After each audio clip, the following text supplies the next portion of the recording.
Et pour parler de la conséquence de cette guerre en Ukraine sur le secteur de la grande distribution, nous recevons Pierre-Alexandre Billet. Bonjour. Bonjour. Vous êtes le CEO de Gondola. Donc en quelques mots, Gondola est spécialiste de toutes les questions qui concernent la grande distribution. Oui, la consommation en général, donc alimentaire et non alimentaire.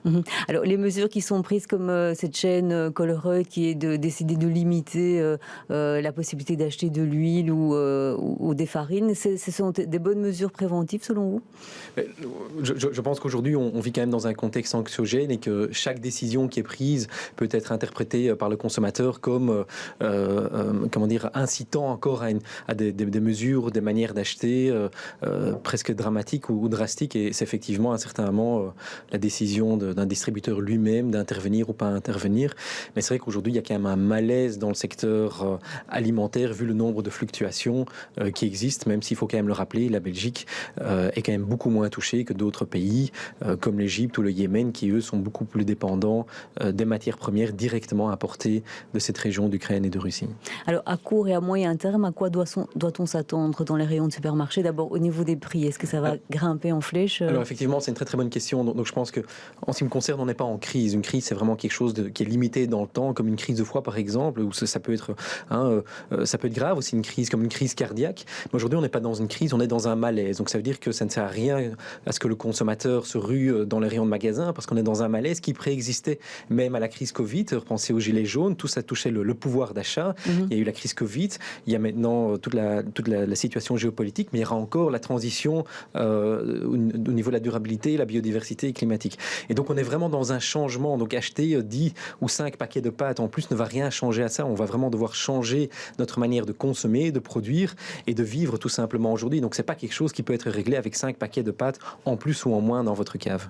Mais donc au niveau des prix, parce que je disais qu'il y avait des négociations pour l'instant entre les producteurs, les fournisseurs et les distributeurs, et donc on joue un peu les prolongations parce que donc il y a des fournisseurs qui se disent bon, est-ce que je vais vraiment vendre à ce prix-là? Oui, alors bien sûr, il y aura une augmentation de prix, c'est incontestable. À partir du moment où vous avez des marchés alimentaires qui sont fluctuants tels qu'ils le sont aujourd'hui, vous allez avoir une augmentation des prix, ordre de grandeur, entre 15 à 20% qui va arriver. Est-ce grave? Pas nécessairement. Vous avez l'indexation des salaires qui va suivre partiellement. Et deuxièmement, il y aura une autre manière de consommer, mais aussi de produire qui va s'installer dans les mois et les années à venir. Donc, ce que je disais là tout de suite, c'est plus, on va être invité à consommer d'une nouvelle manière, plus que de vider les rayons à très très court terme. Sur ces changements de mode de consommation, on en parlait déjà durant la crise sanitaire avec la dépendance qu'on avait sur certains produits qui venaient de loin, notamment de Chine. Est-ce qu'il y a déjà des choses qui se sont mises en place dans le secteur de la grande distribution ? Alors, le secteur de la grande distribution est un secteur très très compétitif et donc il va tout faire pour garder les prix stables, voire bas, le plus longtemps possible. Mais l'initiative surtout viendra plutôt de la part des producteurs qui, eux, aujourd'hui, sont en train de retirer certains produits des rayons. Pensez par exemple à Lotus Bakeries, donc les petits biscuits Lotus, qui ont retiré certains produits chez certains distributeurs. Et ça, c'est pour ne pas vendre à perte. Pour ne pas vendre à perte, en tout cas pour garder une certaine partie de la marge, parce qu'aujourd'hui, le marché est tellement fluctuant qu'en quelques jours, vous pouvez vendre à perte, ce qui est d'ailleurs illégal en Belgique. Et donc l'impact sur les producteurs est très très grand. Et cet impact arrivera finalement à toucher les distributeurs à terme. Et donc quelles sont les enseignes qui au final vont mieux s'en sortir? Ce sont celles qui ont des produits sous un label propre, sous leur propre marque? Alors à très court terme, les enseignes qui vont mieux s'en sortir sont surtout effectivement les enseignes qui ont beaucoup de marques propres et qui offrent des prix très très bas. Mais il faut savoir qu'à moyen terme, ça va mettre leur marge en péril. Donc ce sont des enseignes qui vont quand même devoir réfléchir à ce qu'elles font. Je pense qu'à long terme, ce sont surtout des enseignes qui proposent des produits locaux. C'est vraiment cet équilibre entre des produits internationaux, voire même mondiaux, et des produits locaux. C'est un nouvel équilibre qu'on va trouver, alors qu'aujourd'hui, toute cette partie durable, locale, on a trouvé ça très très mignon. Pendant le Covid, ça a marché parce que tout a marché pendant le Covid. Le consommateur a quasi acheté tout ce qu'il y avait moyen d'acheter. Il n'y avait plus moyen de partir en vacances, plus rien du tout. Donc, il a surconsommé ce qui était achetable. Mais par contre, on va aller vers ces nouveaux équilibres équilibre qui est un nouvel équilibre économique, philosophique, mais aussi financier pour le consommateur de produits locaux.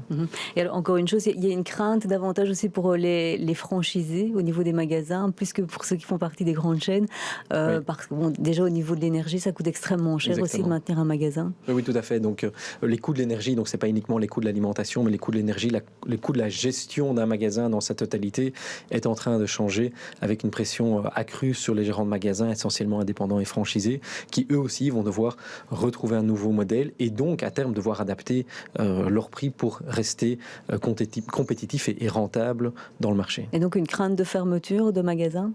Alors, fermeture, c'est assez extrême, mais c'est vrai que tous ces éléments, la sommation de tous ces éléments rend une gestion classique ou moins compétitive de plus en plus difficile dans les mois à venir. Et donc, on va voir quand même certains changements au niveau de magasins essentiellement indépendants et franchisés qui vont devoir soit s'adapter, soit effectivement fermer, comme vous le dites.